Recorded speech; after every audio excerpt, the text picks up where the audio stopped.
I don't understand why this deal is creating so much headlines and it's creating so much drama between neutral fans and rival fans and even some Arsenal fans themselves. Arsenal fans are saying, why are we doing this? Why are we signing Noni? Why? What are we doing? Why are we shopping at Chelsea? X, Y, and Z. And neutral fans and rival fans are saying, ha ha ha ha, they're signing a bum, da da da da. Bro, why is this signing not being understood a little bit more? I don't get it. I genuinely don't get it. Let's break it down. I'm going to tell you exactly why this signing makes perfect sense and is actually a good signing. It's not like it's a bum signing. It's not like it's going to be, oh my God, Arsenal wasted 45 million or 40 million or 50 million or however much they're going to spend on him. Bro, let's just chill, calm down, put the bias in the back, and Arsenal fans themselves, why are you guys getting gaslighted by rival fans? Come on, bro. Fix up. Listen. I'm going to tell you exactly what you want to hear.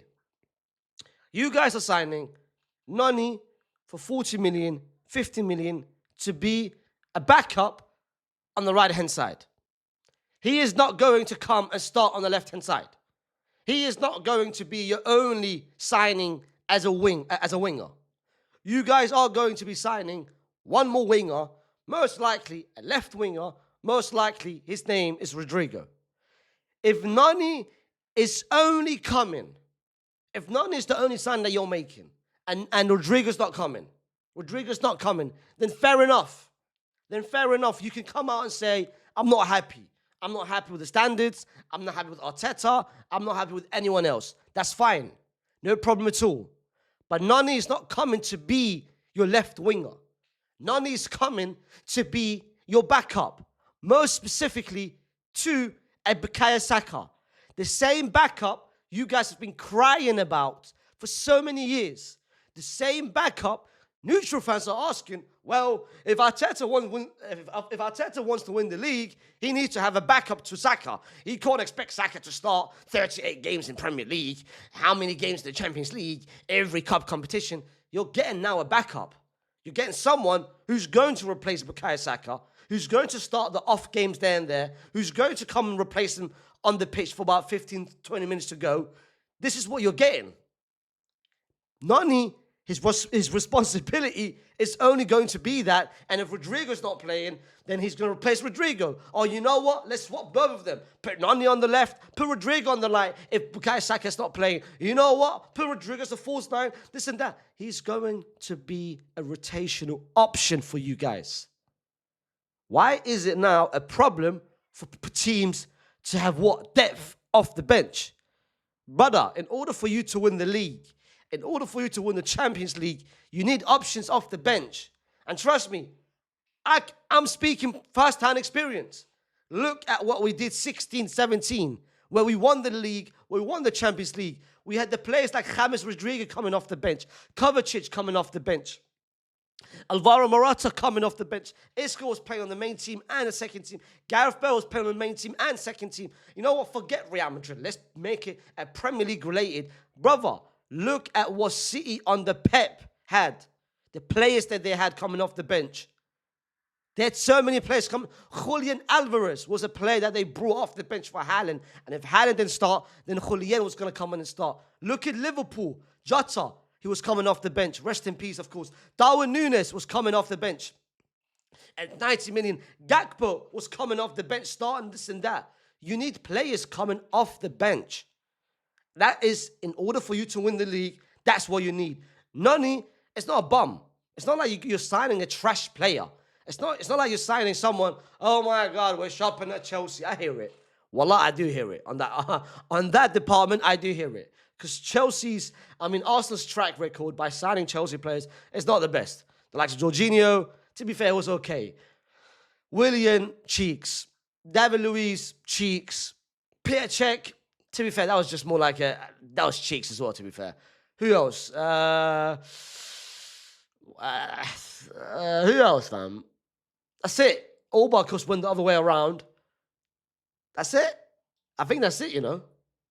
My point is, you're signing someone who's, ironically enough, when I checked it, he's the same age as Bukayo Saka. Both 23 years old. Noni, over the past 2 years, have showed One thing he's very good at, he's very direct. Very, very direct. One v one, he flourishes. He wants to challenge his fullbacks 1v1. And that's exactly what you need, especially a replacement to Bukayo Saka. The problem with Arteta over the past couple of years is that he couldn't find anyone. He was forcing Bukayo Saka to play every single game because when Saka's not playing, he doesn't have an actual direct replacement. Every replacement he's got for Bukayo Saka plays it safe, plays it back when he receives the ball, runs, crosses, but he doesn't have the goal-scoring winger. Noni is a very goal-scoring winger. That's the reason why last season Enzo Maresca was deciding between Neto and Noni. Both of them gave them two completely different things.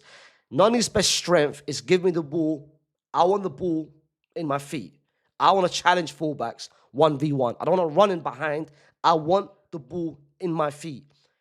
Neto's best strength is off the ball movement, creating the runs in behind the defenders, getting the ball, running, chasing, defending.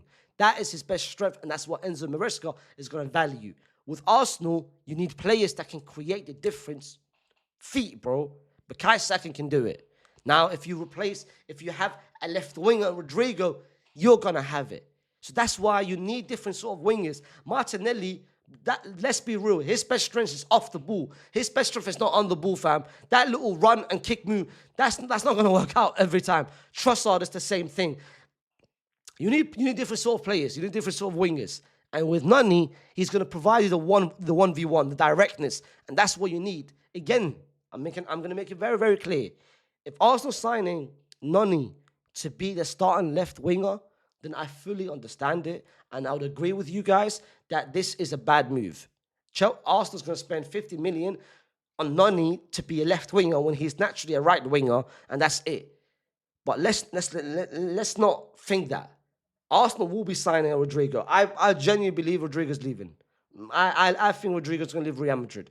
And if he comes to Arsenal, then Noni's going to be the replacement for either the left-hand side or right-hand side. I still think they're going to have Trossard, but Noni's going to be the replacement for Bukayo Saka. They finally have someone that's coming off the bench that can replace Saka, and finally Saka is able to rest, which will mean you get the best out of Saka. This signing means that Saka's getting better, that Saka's getting healthier.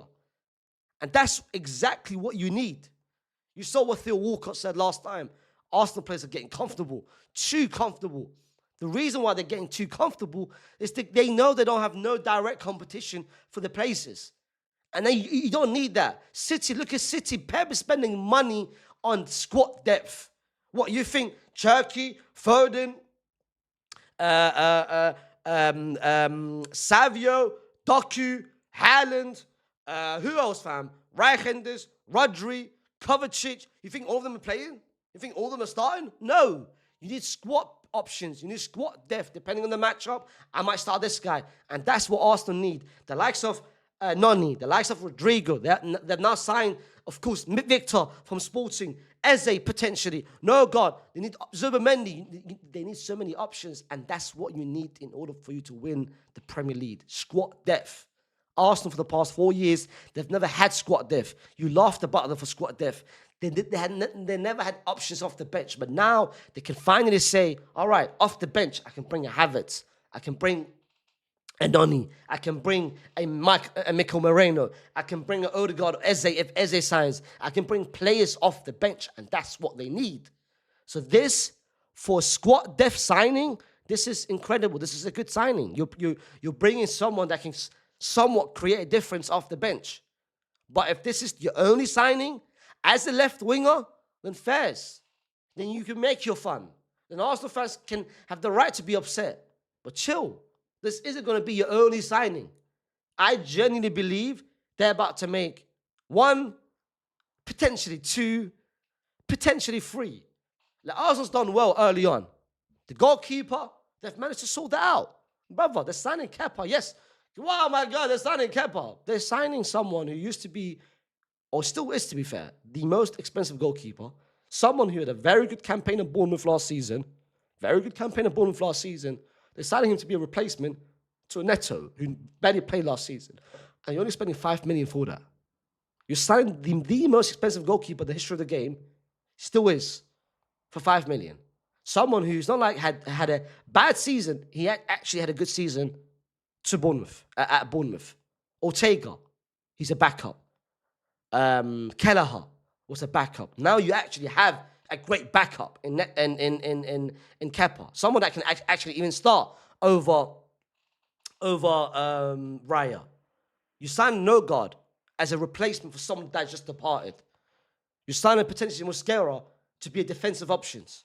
You're signing Eze potentially to be a direct competition with Odegaard, who we all know last season was not a good season. You're signing Noni to be a squad depth options for the likes of Saka or Rodrigo. You're signing potentially Rodrigo to be a starting left winger. You're signing a new striker in Victor, who's been scoring a lot of goals, and you prioritize, which is what I said, by the way, when I recommended 3 players for Arsenal to sign. I preferred him over Sesko. So Arsenal's making the right move, and bro, it's still July. We're still a month and a half away, even more, fam, to the end of the transfer window. So if Arsenal makes all these signings, then this will look like a success. If this is the only signing, then fair enough. This is all I have to say. All I have to say. Put down in the comments what you guys think about the signing. Put down in the comments if you guys think this is the only signing that Arsenal will make. If you don't think they'll sign Rodrigo or Eze or anyone else. But anyway, like the video, subscribe to the channel, and I'll see you tomorrow with another video. Peace.